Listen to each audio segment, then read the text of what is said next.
Halo guys, bersama saya Agus Prayogi di sini dan di sini saya ditemani dengan Aku Diauti. Gimana kabarnya semua? oke baik. Di sini kami akan membahas tentang seputar sistem informasi manajemen. Ya, Apa sih sistem manajemen itu?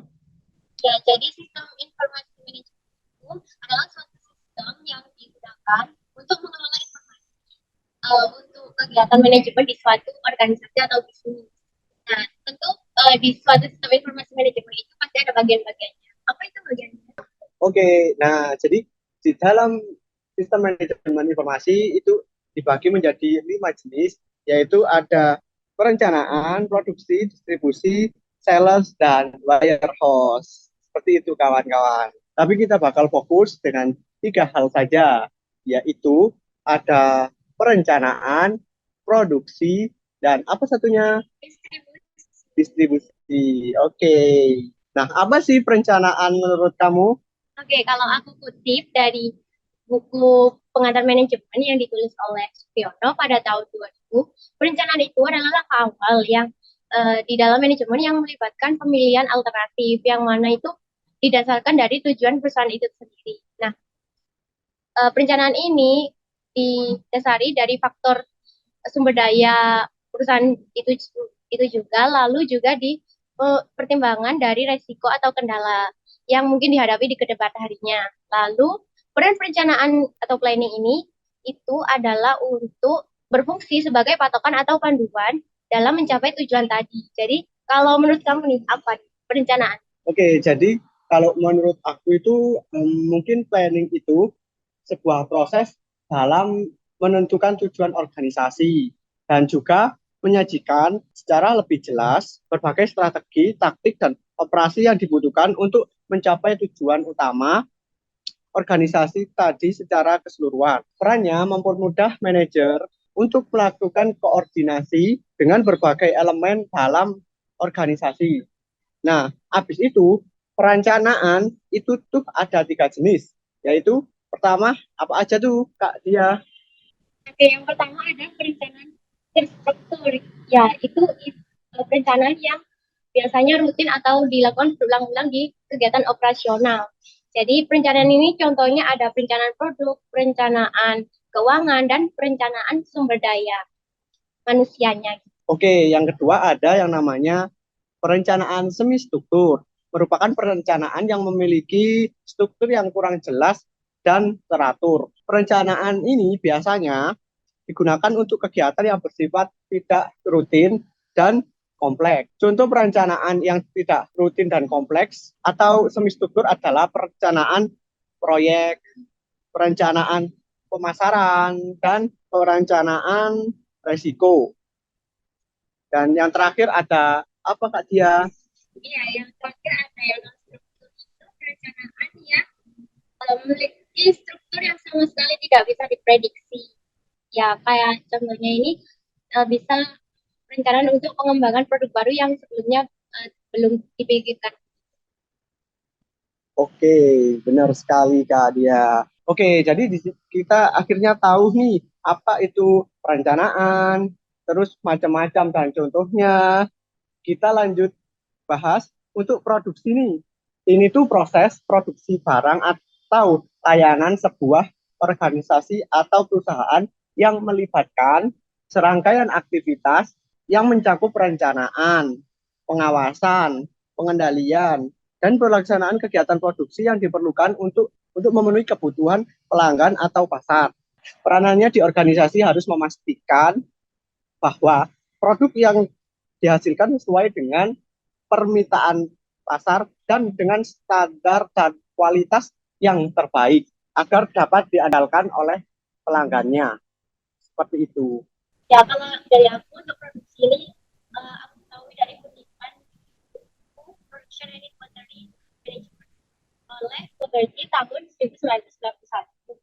Produksi itu adalah saat kita mengubah rencana awal menjadi produk yang nyata atau layanan yang bisa kita jual gitu. Jadi produksi ini adalah inti dari kegiatan bisnis yang melibatkan pembuatan produk atau penyediaan layanan. Jadi terus peranannya itu apa? Jadi jika organisasi tanpa produksi ini, itu tidak akan ada barang atau jasa yang dapat ditawarkan kepada pelanggan dan kita jadi tidak ada masukan gitu. Nah, ya seperti itu teman-teman. Nah, pasti produksi ini kan eh, juga ada macam-macamnya. Yang umumnya digunakan dalam proses produksi antara lain ada yang pertama adalah continue proses atau proses berkelanjutan, yang mana berlangsung secara terus-menerus tanpa berhenti dan menghasilkan produk dalam jumlah yang sangat banyak. Yang contohnya biasanya itu produksi seperti pabrik semen, pabrik baja, dan juga pabrik kertas. Mereka akan membuat barangnya dalam jumlah yang besar dan dijual secara terus menerus. Seperti itu, kawan. Dan yang kedua ada apa, Kak Dia? Dan yang kedua ada intermittent proses yang mana itu dilakukan secara pendek dan menghasilkan produk dalam jumlah yang kecil gitu. Contohnya itu adalah pembuatan kayak sesama kapal dan Oke, dan yang ketiga ada yang namanya itu uh, ETO atau Engineering to Order, yang mana ini biasanya dilakukan ketika sebuah barang tersebut itu diorder oleh pelanggannya. Nah, ketika dibutuhkan, maka akan dilakukan produksi saat itu juga. Dan contohnya sendiri adalah pembuatan mesin-mesin industri, seperti contohnya mungkin mesin pembuatan plastik seperti itu. nah, yang keempat ini ada ITO atau Customer Order yang mana dilakukan berdasarkan pesanan dari pelanggan dan dihasilkan itu dibuat dari menggabungkan komponen-komponen atau bagian sesuai yang dari spesifikasi dari pelanggannya gitu. Jadi contohnya itu bisa kayak rangkaian komputer gitu. Oke, yang selanjutnya ada yang namanya MTO atau Make to Order. Jadi, pesanan akan dibuat berdasarkan dari pelanggan dan produk yang dihasilkan dibuat dari awal sesuai dengan spesifikasi yang diminta oleh pelanggan tersendiri. Contohnya adalah pembuatan mobil. Dan selanjutnya yang terakhir adalah MTS atau Make to Stock. Dilakukan tanpa adanya pesanan dari pelanggan, produk yang dihasilkan disimpan dalam stok, dijual kemudian hari. Contohnya adalah pembuatan makanan ringan seperti ciki atau dan lain-lain seperti itu. Nah, tidak hanya itu, dalam jenis-jenis sistem produksi ada juga berdasarkan kategori. Contohnya adalah kategori produksi bahan mentah, bahan jadi, jasa, dan juga ada yang namanya semi jadi. Apa aja, Kak, penjelasan dari masing-masingnya? Ya, jadi produksi bahan mentah ya sesuai namanya itu diambil dari sumber daya alam langsung dan diolah menjadi bahan untuk produk setengah jadi gitu. Jadi contohnya kayak pertambangan, perkebunan dan perikanan. Nah, kalau yang kedua itu tadi kan produksi barang jadi yang mana itu dari bahan mentah tadi yang dijadikan produk jadi yang siap untuk dijual ke konsumen. Contohnya itu kayak pembuatan mobil, pakaian dan elektronik. Lalu ada yang produk jasa tadi itu ya memberikan pelayanan ke konsumen kayak keuangan, jasa kesehatan, jasa pendidikan. Lalu yang terakhir ada semi jadi tadi itu yang dari bahan mentah ke produk setengah jadi. Jadi kayak dijual ke produsen lain untuk diolah lebih lanjut untuk menjadi produk yang lainnya seperti pembuatan kain. Oke, benar, benar sekali teman-teman. Menurut saya juga mungkin seperti itu. Setelah kita bahas tentang produksi, maka yang terakhir kita bahas yaitu yang tentang distribusi, yang mana adalah sebuah proses kegiatan penyaluran suatu barang atau jasa siap untuk dipakai atau dikonsumsi oleh konsumen. Dalam hal ini, saluran distribusi dapat membantu organisasi dalam memperluas jangkauan pasar mereka dan menguntungkan mereka. Jangkauan pasar mereka dan meningkatkan keuntungan mereka. Menurut Kak Diah seperti apa? Ya, sebenarnya setuju aja kayak tadi ya, itu aku ulangi lagi ya disebut itu. Kalau dari aku langkah penting untuk memastikan produk itu dari kita yang sudah diproduksi di organisasi tadi itu bisa sampai di tangan konsumen, industri, bahkan pasar yang udah dituju di perencanaan tadi gitu.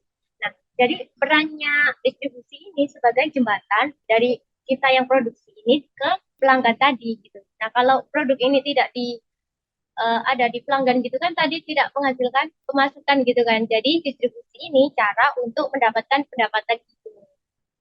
Ya, benar sekali. Jadi secara singkatnya adalah distribusi itu adalah penyaluran barang dari kita kan tadi udah produksi itu, kita udah punya banyak stok. Nah, akhirnya agar kita bisa mendapatkan keuntungan, nah disitulah proses distribusi dilakukan, yaitu menjual semua stok-stok yang ada untuk mendapatkan keuntungan. Seperti itu, guys.